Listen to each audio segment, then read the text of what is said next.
Click here to subscribe our channel. Do not forget to press bell icon to get regular updates of free videos.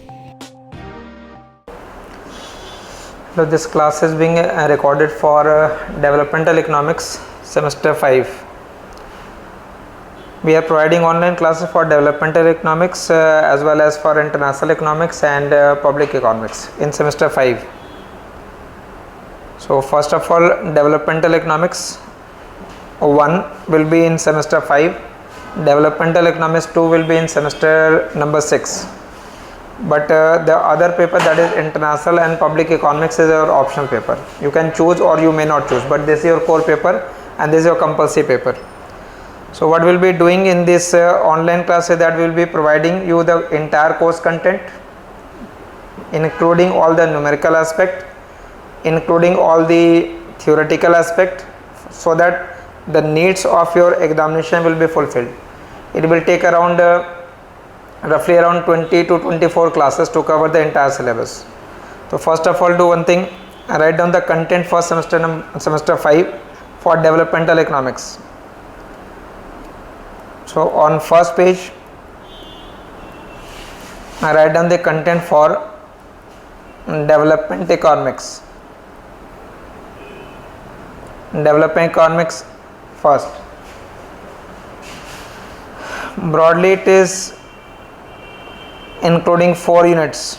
Unit number 1, first unit is Conceptions of Development. Conceptions of Development. That conception or development will be including various readings. ठीक है, for detail आपको अभी यहाँ नहीं लिखना है, but syllabus includes conceptions or development as a very short introduction. Then chapter number 2 Devaraj Ray. After that chapter number 1 Deaton, Human Development Report, and one more article Pranavardhan. So there are 5 topics included in unit number 1. First unit is inclusive of ABSI, then chapter 2, chapter 1 SDR and Pranavardhan. तो content को पूरा detail में भी लिखने की जरूरत नहीं है. You just write the broader topics. Unit number 1 is conception or development. Then unit number 2, second unit. Unit number 2 is economic growth model. It is economic growth model and empirics, that is empirical evidences. And broadly this economic growth unit will be including Harrod-Domar model, Solow model as well as the new growth model, but the approach will be different. Solow model आपने semester number 4 के अंदर भी कर रखा, but here approach will be altogether different. जहाँ पे end किया था उसके आगे से begin करना है. Then unit number 3, third unit is poverty and inequality. Now poverty and inequality will also have different readings. And unit number 4 will be political institutions,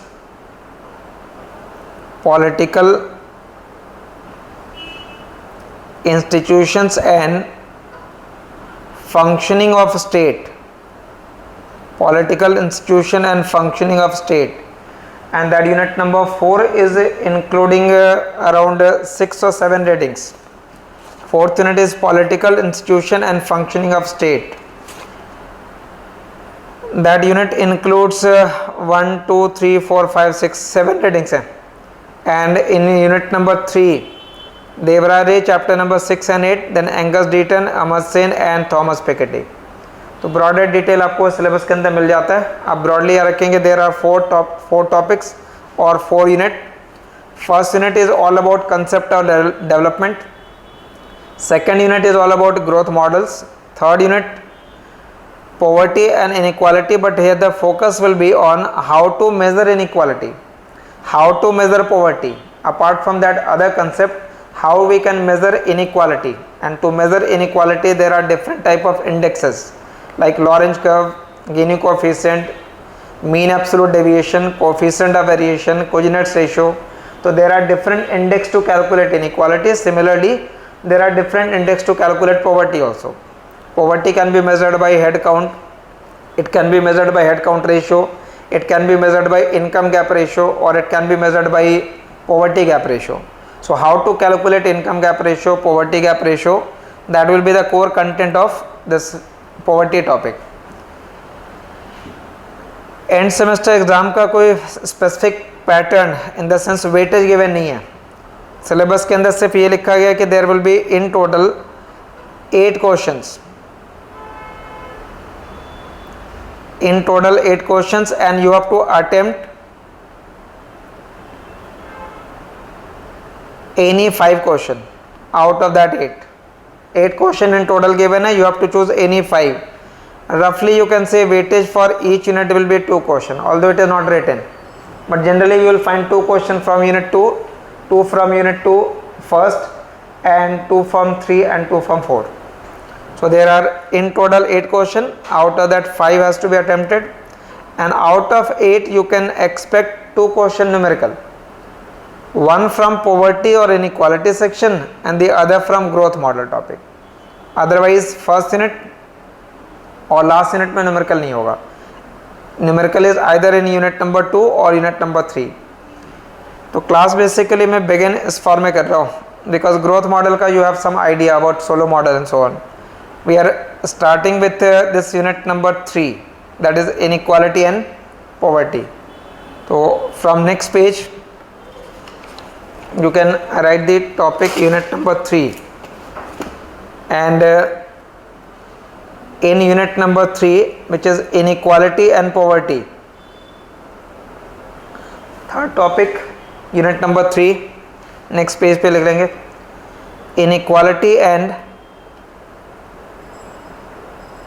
poverty. Inequality and poverty.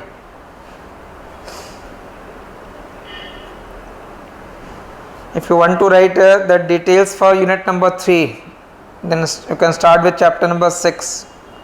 Chapter number 6 is all about inequality. Chapter number 8 is all about poverty. These two chapters from development economics book, it is development economics, reading में ये D लिखा होगा, development economics bye Devraj रे. Remember Devraj रे आपकी main reading होगी semester 5 के लिए भी और सेमेस्टर 6 के लिए भी, so you can buy that book also. Apart from that chapter number 1 measuring poverty from Angus Deaton, then poverty as capability deprivation chapter 4 by Amartya Sen, और इनइक्वालिटी का एक और टॉपिक होगा बाय थॉमस पिकेटी.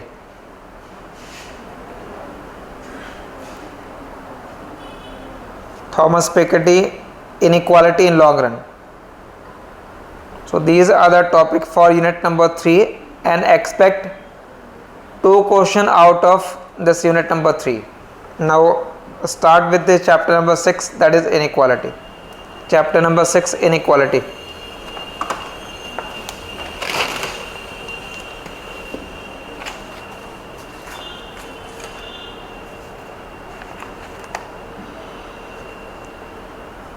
Remember जब आप inequality को explain कर रहे हैं, then 2 different terminology will be used here.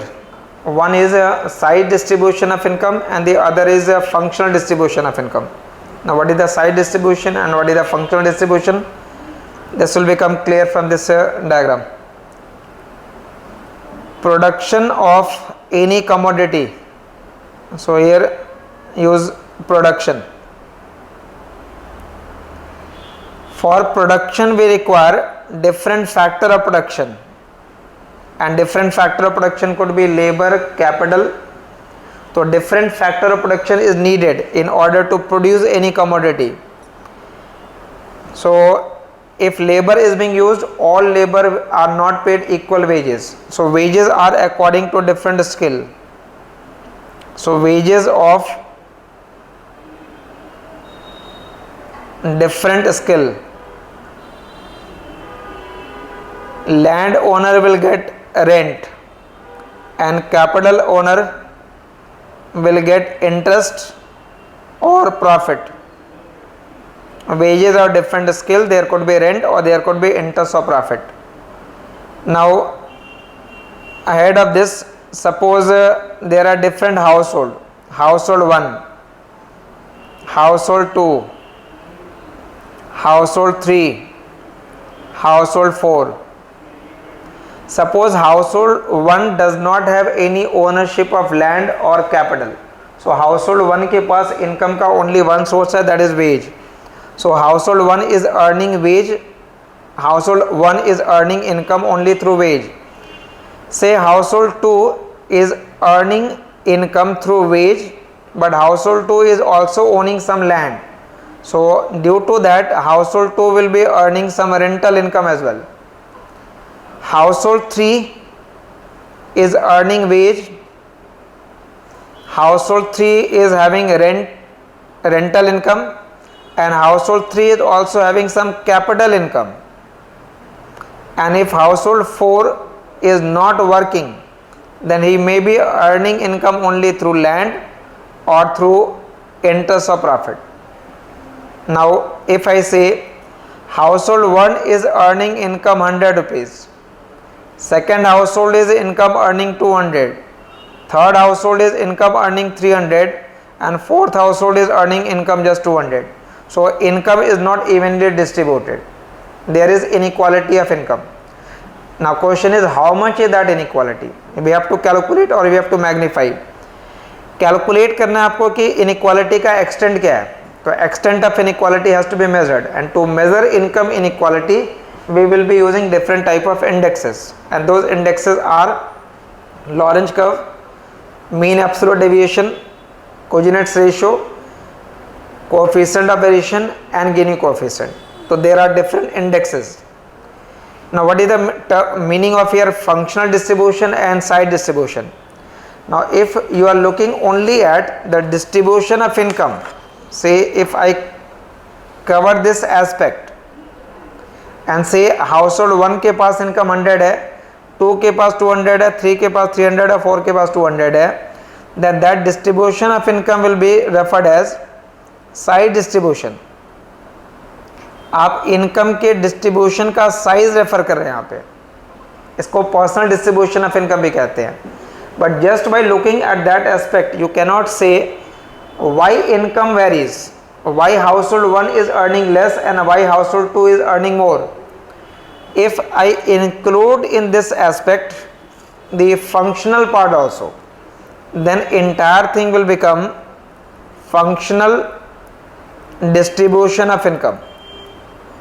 ये functional distribution of income है. That means functional distribution बता रहा है कि why that person is earning income. Side distribution बताता है कि how much income is being earned.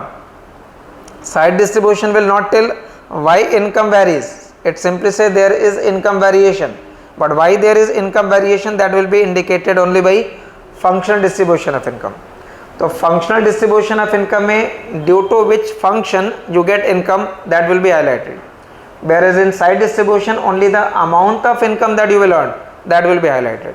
So just keep in mind, income distribution can be side distribution or it can be functional distribution, and in any numerical aspect आपको सिर्फ side distribution का दिया जाएगा.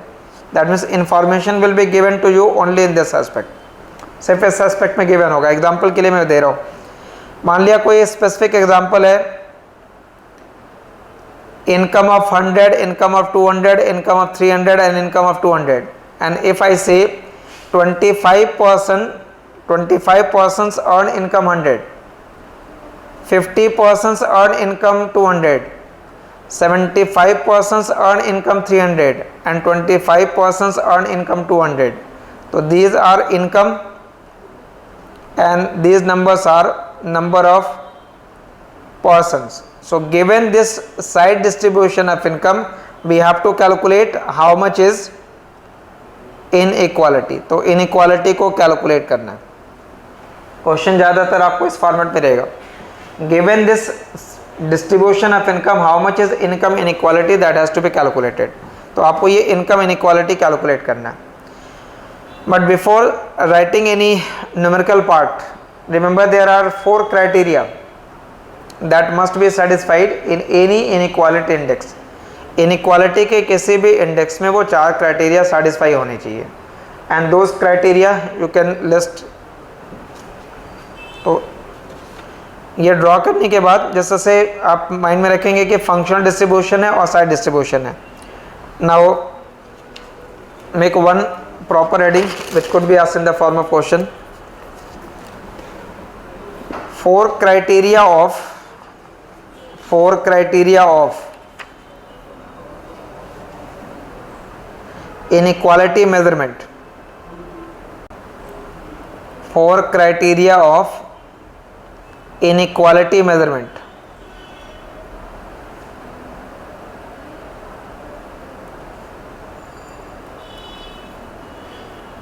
Criteria of economic inequality और criteria of inequality measurement. ठीक है, broadly heading आ जाएगी।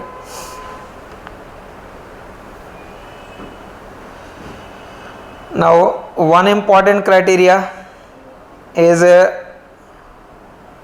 Anonymity principle. One important criteria is anonymity principle. Anonymity principle का मतलब है, से if I say person A has income 100 and B has income 200, in this situation you calculate inequality। तो हमने inequality का एक इंडेक्स कैलकुलेट किया, whatever be the मेथड चाहे जो भी हो, आपने इस इनकम डिस्ट्रीब्यूशन से एक इनइक्वालिटी इंडेक्स कैलकुलेट किया।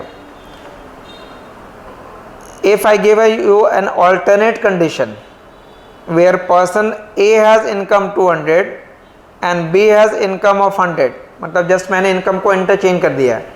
तो इनकम को इंटरचेंज कर देंगे तो क्या इनइक्वालिटी इंडेक्स की वैल्यू जो नेक्स्ट कंडीशन में आएगी वो पहले वाले कंडीशन से डिफरेंट होगी।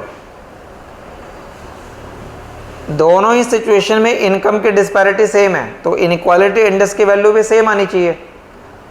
इसका मतलब ये होता है कि if you are looking at this situation or at this situation, and if you are simply observing the value of inequality index, then just by observing inequality index we cannot say which one who is rich and who is poor, कौन rich है और कौन poor है, inequality के index से पता नहीं चलना चाहिए।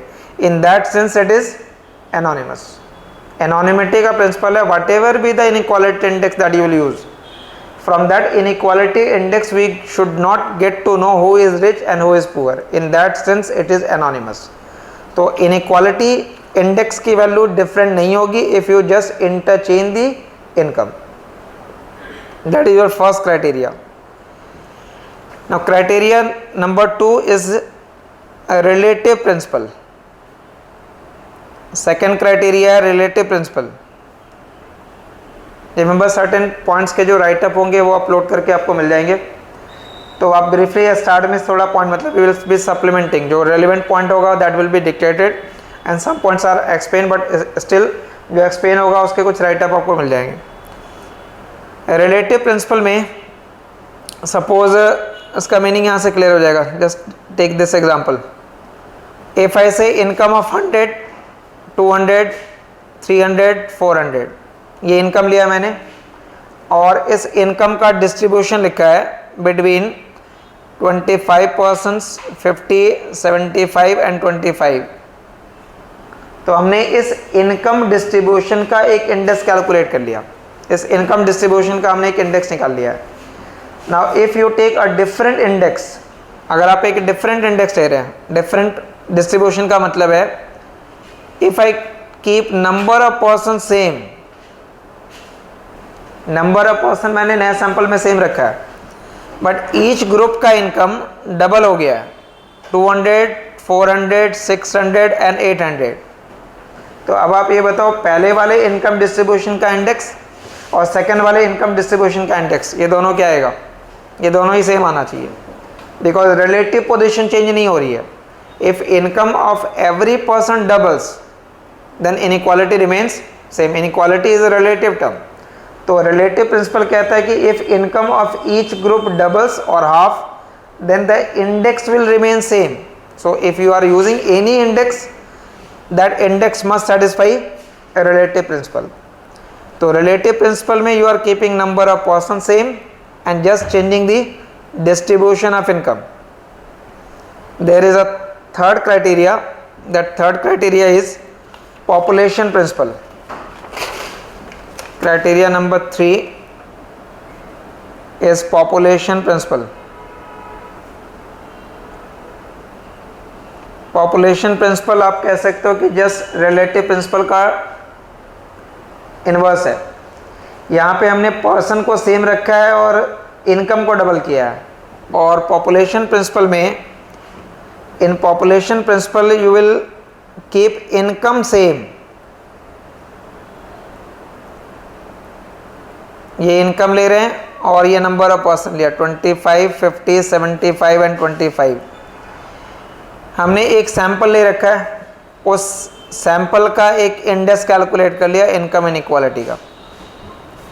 अब एक दूसरा सैंपल ले रहे हैं, बट उस दूसरे सैंपल का साइज बड़ा है, 50%, 100%, 150 और 50। मतलब जो भी सैंपल ले रखा था उस सैंपल को आपने डबल कर दिया, बट उस नए सैंपल में डिस्ट्रीब्यूशन ऑफ इनकम, वो पैटर्न हमने सेम रखा है। तो in that distribution again the value of index will be same.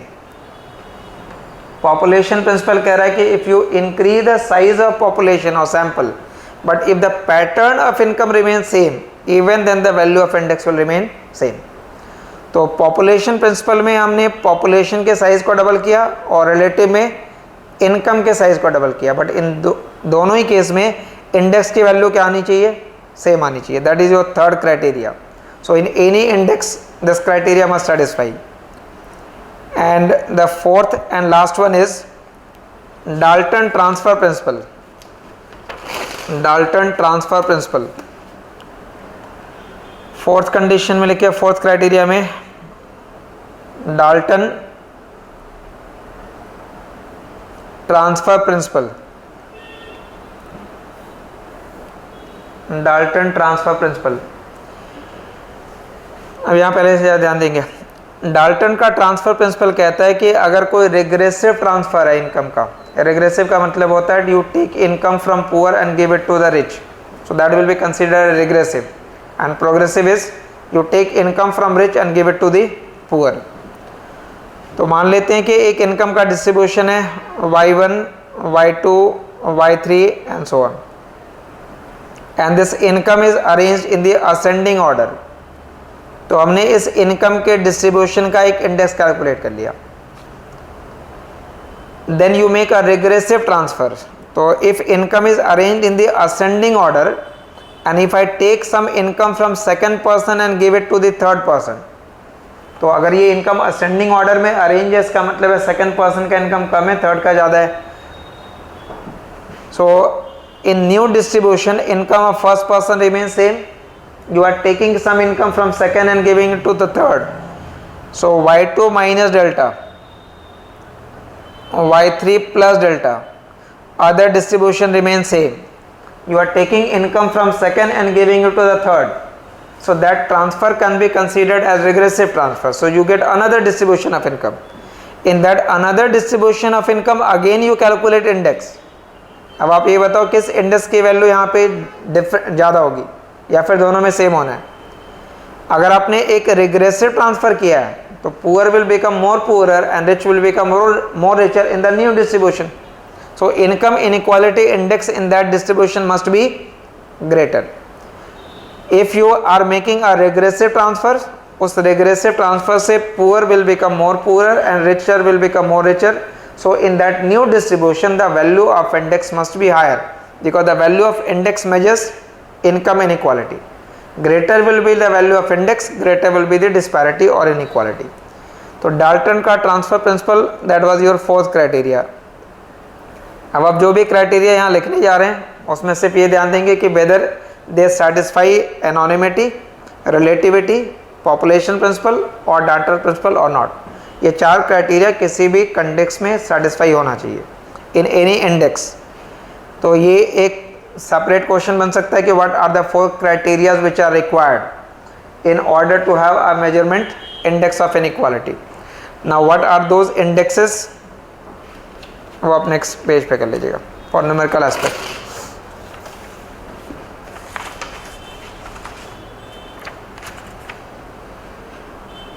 ठीक है, now it is measures of inequality.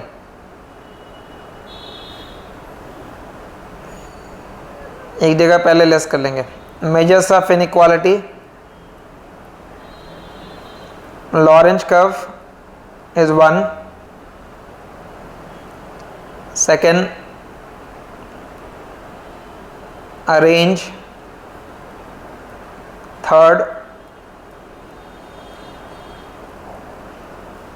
coordinates a ratio, fourth mean absolute deviation, fifth coefficient of variation,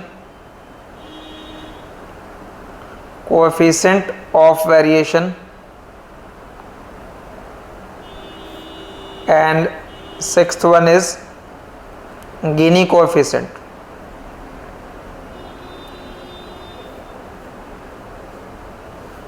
ठीक है, ये 6 मेजरमेंट हैं और इंडेक्सेस हैं टू मेजर इनइक्वालिटी।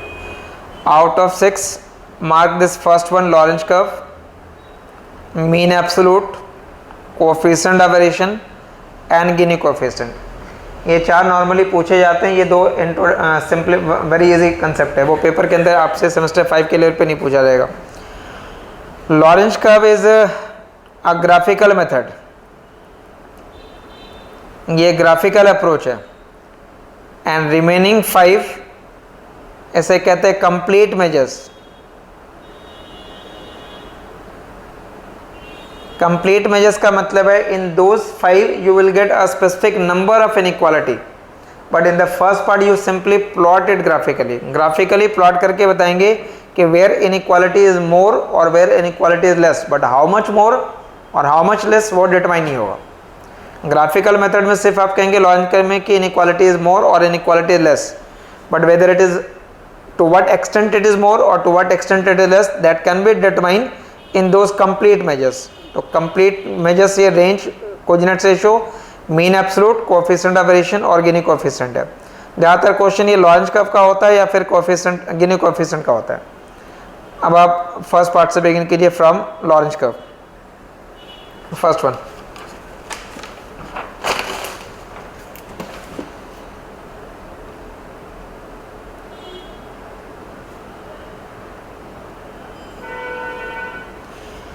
देखो Lorentz curve में जब आप एक्सप्लेन करेंगे तो पहली बात वो ग्राफिकल अप्रोच है। तो ग्राफिकल अप्रोच के लिए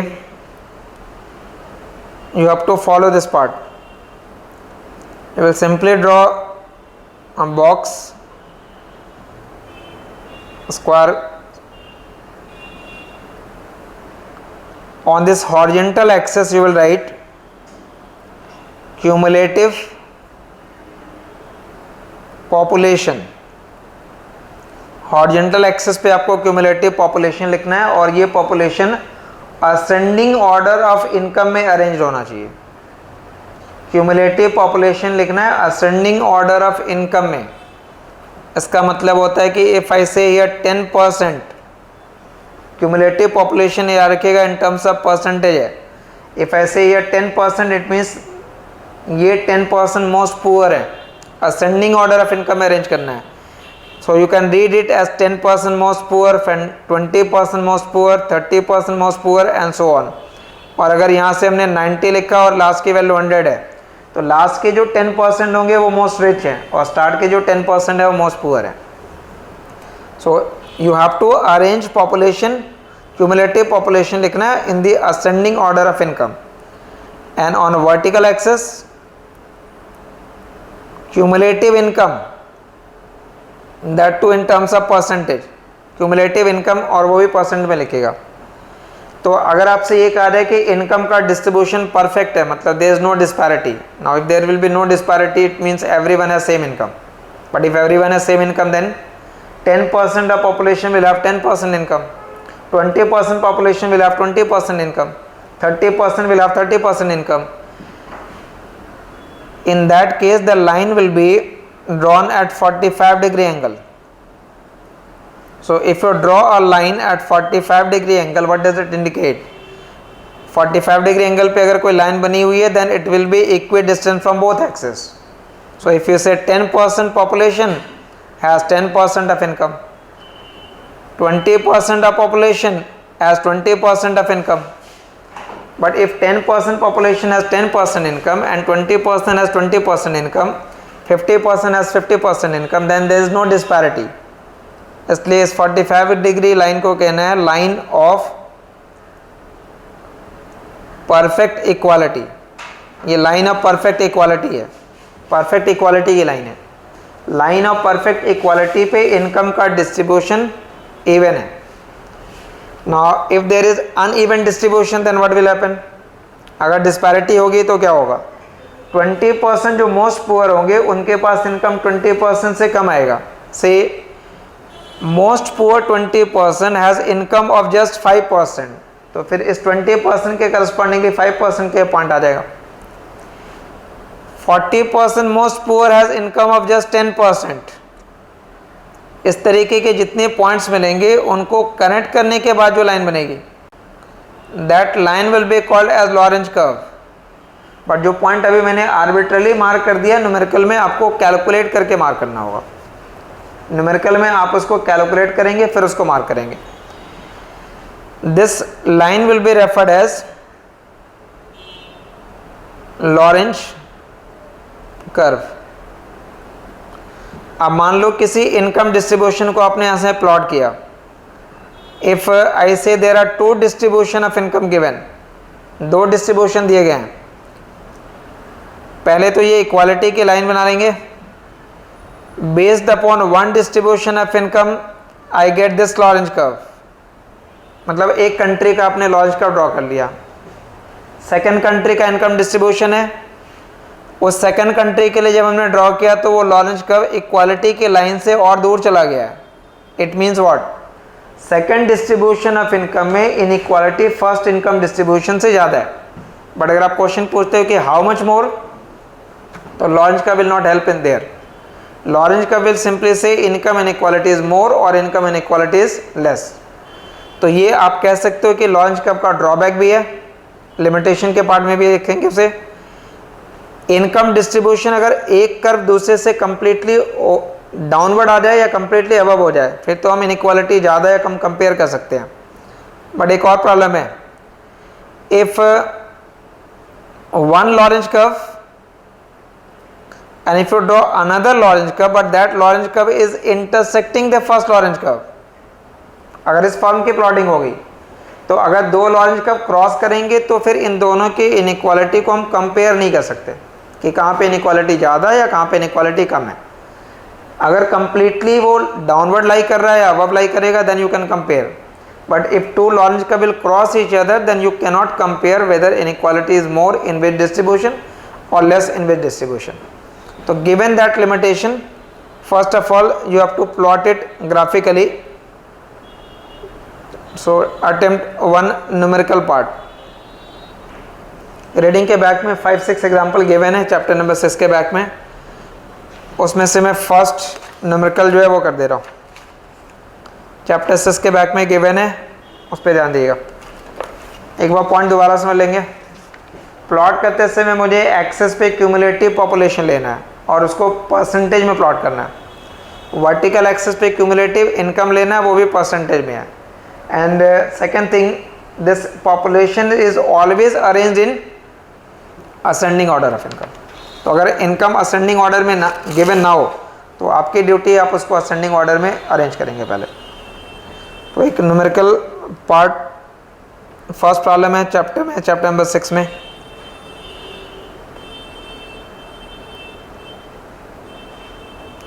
क्वेश्चन पहले कॉपी कर लीजिए.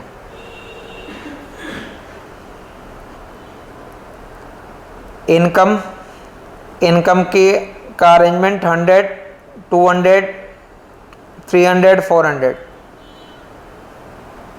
अगर ये जंबल्ड अप रो करके दिया हो तो आप इसको अरेंज करोगे, पहले असेंडिंग ऑर्डर में लिखना है। Then persons, number of persons 50, 25, 75 and 25, ये नंबर ऑफ पर्सन दे दिए। और आपका आ जा रहा है draw from this income distribution, draw Engel curve, rather Lorenz curve, draw Lorenz curve.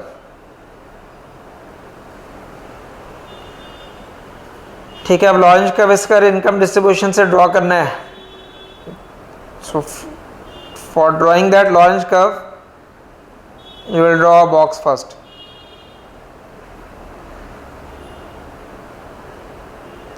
इस हॉरिजेंटल एक्सिस पे क्यूमुलेटिव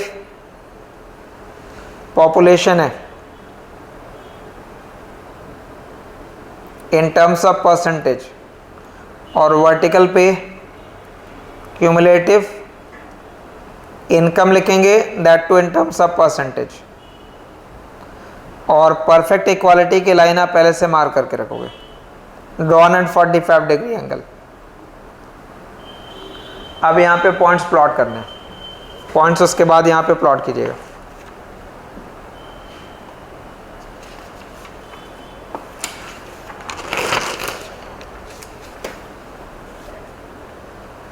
सॉल्व करने के लिए जो इंफॉर्मेशन गिवन है नेक्स्ट पेज पे आप उसको इस फॉर्म में अरेंज कर लो, दैट विल बी बेटर।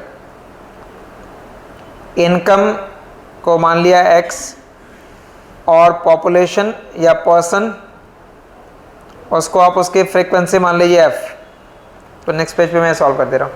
यहाँ देखिए, इनकम को अरेंज करके लिखा असेंडिंग ऑर्डर में 100, 200, 300 and 400। Number of person were 50, 25, 75 and 25। मुझे दो चीज़ें चाहिए, पॉपुलेशन का क्यूमुलेटिव चाहिए, उसका परसेंटेज चाहिए, और इनकम का क्यूमुलेटिव और उसका परसेंटेज चाहिए। तो पहले पॉपुलेशन का क्यूमुलेटिव ये लिख दीजिएंगे CF, F फ्रिक्वेंसी के फॉर्म में रीड कर लो, उसकी क्यूमुलेटिव वैल्यू लिख रहा हूँ। सो दैट विल बी 50, 25 ऐड कर दिया 75, फिर 75 ऐड कर दिया 150, 25 ऐड करके 175। सो सैम्पल साइज 175 का है, बट ये टर्म आपको परसेंटेज में एक्सप्रेस करना है। इस क्यूमुलेटिव वैल्यू को परसेंटेज में एक्सप्रेस करेंगे, विच मीन्स आपको ये बताना है कि 50 is how much percentage of 175। 175 total sample size है, तो 50 आउट ऑफ 175 क्या करना है, 50 अपॉन 175 परसेंटेज में निकालने के लिए 100 से मल्टीप्लाई करते जाओ। नेक्स्ट टर्म आ जाएगा 75 आउट ऑफ 175 इंटू 100, ये हो गया 150 अपॉन 175 इंटू 100। लास्ट की वैल्यू हमेशा 100 आ जाएगी, बिकॉज 175 बाई 175 इंटू 100 कर लिया। ये आप कैलकुलेट कर लेंगे, ये नंबर आ रहा है, मैं यहाँ लिख दे रहा हूँ 28.5, दिस इज 42.8 और ये 85.7 है। यहाँ तक एक इन्फॉर्मेशन हो गया, क्यूमुलेटिव पॉपुलेशन हमने कैलकुलेट कर लिया। अब नेक्स्ट टर्म रह गया क्यूमुलेटिव इनकम बताना है।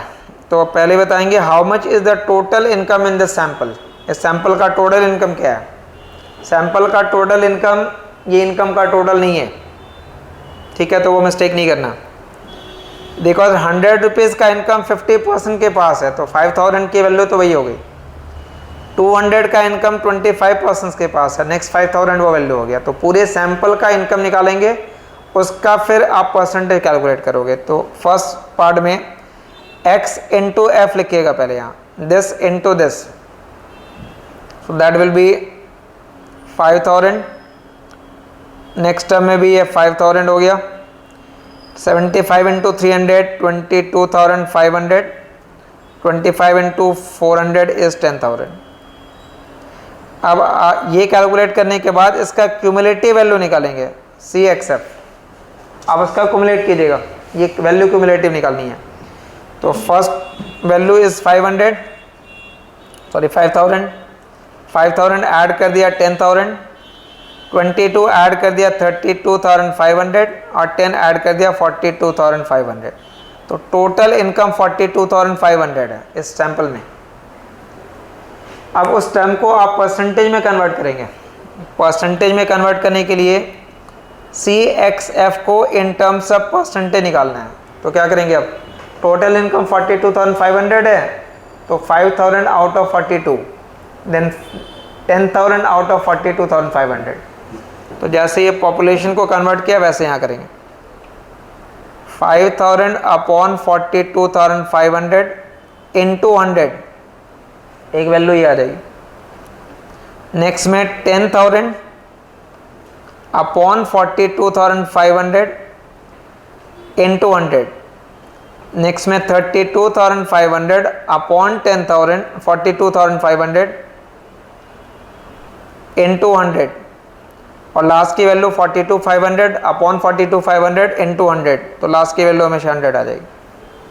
ये कैलकुलेशन आएगा 11.76, this is 23.52 and this is 76.47। पहले तो ये कैलकुलेट करके एक जगह टेबल शो कर देंगे पेपर में। इस इंफॉर्मेशन का मतलब अब ये होता है that 28.5% of population has income of 11.76।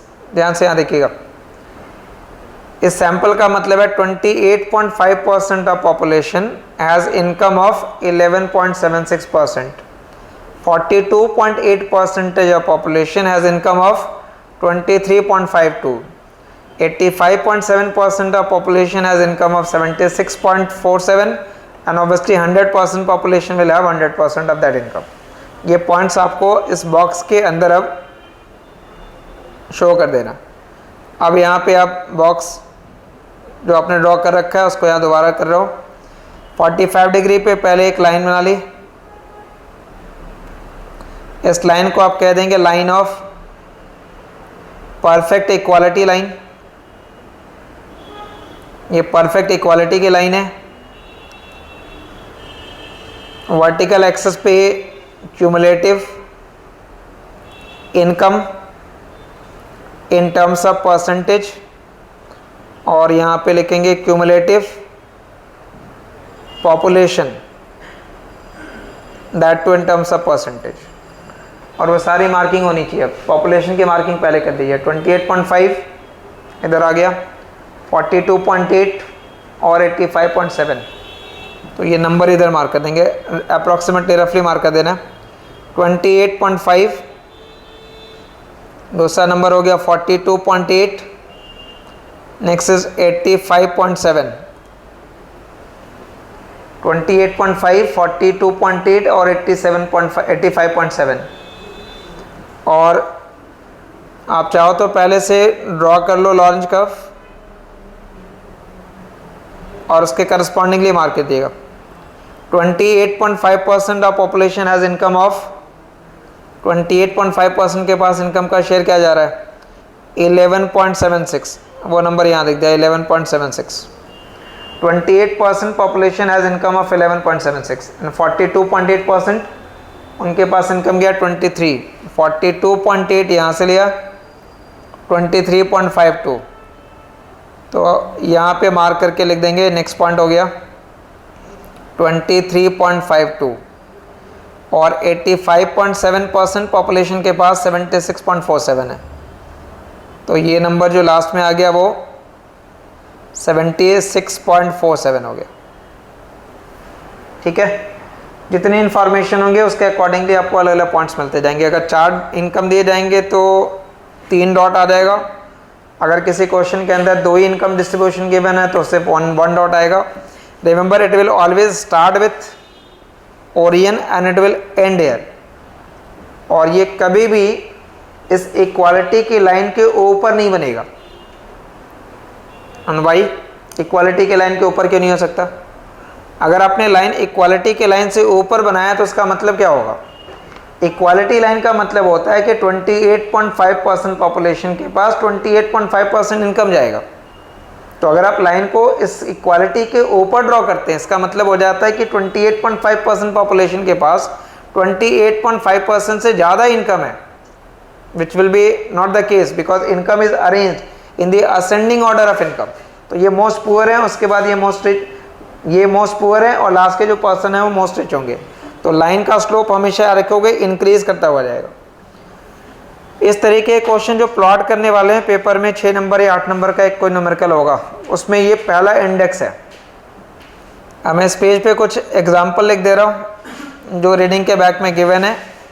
आप उस एग्जाम्पल के अकॉर्डिंगली दोबारा उसको ड्रॉ कर सकते हो, लॉरेंज कर्व ड्रॉ कर सकते हैं। तो ये चैप्टर नंबर 6 में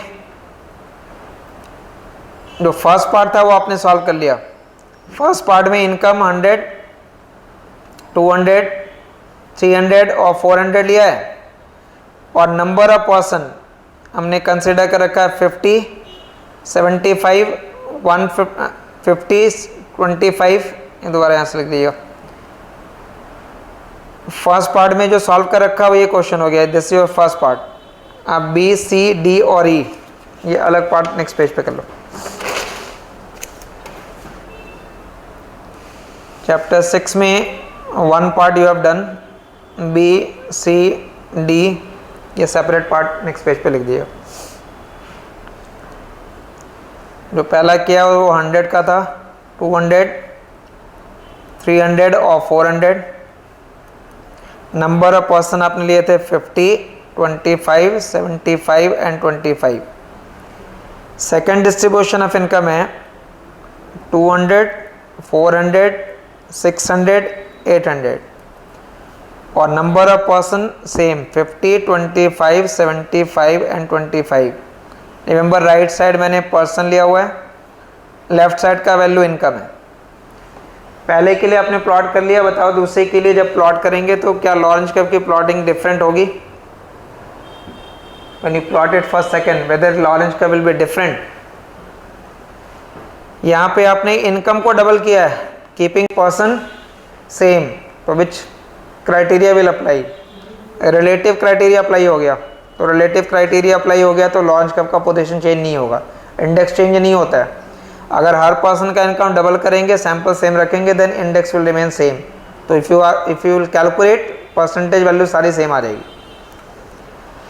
थर्ड में हमने इनकम सेम लिया है 200, 400, 600, 800 और नंबर ऑफ पर्सन 100, 50, 150 और 50 किया है। तो क्या सेकंड और थर्ड में डिफरेंट होगा? अब सेकंड और थर्ड में इनकम सेम हो गया but number of person double हो गया, दैट मीन्स पॉपुलेशन क्राइटेरिया लग गया।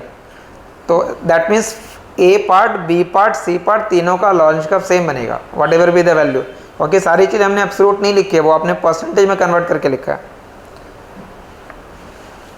D income of 200, 400, 600 and 800 and number of person 125, 25, 125 and 25। यहाँ से डिफरेंट हो जाएगा। One more part lastly, income 100 है, 200 है, 300 और 400। नंबर ऑफ पर्सन 50, 15, 95 एंड 15 और एफ पार्ट के अंदर गिवन है 100, 200, 300 and 400। Number of person given है 50, 35, 55 एंड 35। ये रीडिंग के बैक में क्वेश्चन गिवन है। एक क्वेश्चन आपने सैंपल के लिए कर लिया, इन सब के लिए आप लॉरेंज कर्व ड्रॉ कर सकते हैं but out of them you remember first, second, third का सेम रह जाएगा। Apart from that there will be other question also, ठीक है। वो लॉरेंज कर्व हमने पहला क्राइटेरिया भी लिखा है, किसी भी इनकम डिस्ट्रीब्यूशन के लिए आप range, coordinates ratio, mean absolute deviation, coefficient of variation और गिनी कोएफिशिएंट कैलकुलेट कर सकते हैं। तो ये जितने भी इंडेक्स थे उस इंडेक्स में पहला इंडेक्स आपने कवर किया, उस इंडेक्स में फर्स्ट इंडेक्स कवर किया। तो indexes are 6, out of that you have done this first part, that was graphical approach of measuring income inequality. जितने भी कंप्लीट मेजर्स हैं उस कंप्लीट मेजर से क्लास नंबर 2 में ये कंटिन्यू रहेगा. तो फर्स्ट क्लास में बेसिकली याद रखिएगा, we have started with inequality and poverty and we are in chapter number 6. Chapter number 6 में इनकम इनइक्वालिटी मेजर करने के क्राइटेरिया की है, एनोनिमिटी, रिलेटिविटी, पॉपुलेशन और डाल्टन ट्रांसफ़र प्रिंसिपल. और इनकम इनइक्वालिटी को मेज़र करने के अलग अलग इंडेक्स हैं और डिफरेंट इंडेक्स में आपने अभी से पहला इंडेक्स कर रखा है, that is Lorentz curve. Range से स्टार्ट करते हुए गिनी कोएफिशिएंट ऑफ वेरिएशन तक वो क्लास नंबर 2 के अंदर हो जाएगा. तो मेनली चैप्टर नंबर 6 में these are the indexes of income inequality. तो will continue with this in class number 2. I hope class will be beneficial particularly for those students who are coming from very far, so they can attend their class at home conveniently. वो written जो part होगा वो आपको online के ऊपर भी provide हो जाएगा, material will be uploaded. If anything will be distributed in class, it will be uploaded on online platform as well. So class for online or as well as offline. In semester 5 we are providing classes for international economics, public economics, then developmental economics, and those who are choosing applied econometrics, there will be class for applied econometrics as well. So in total 4 courses. Thank you.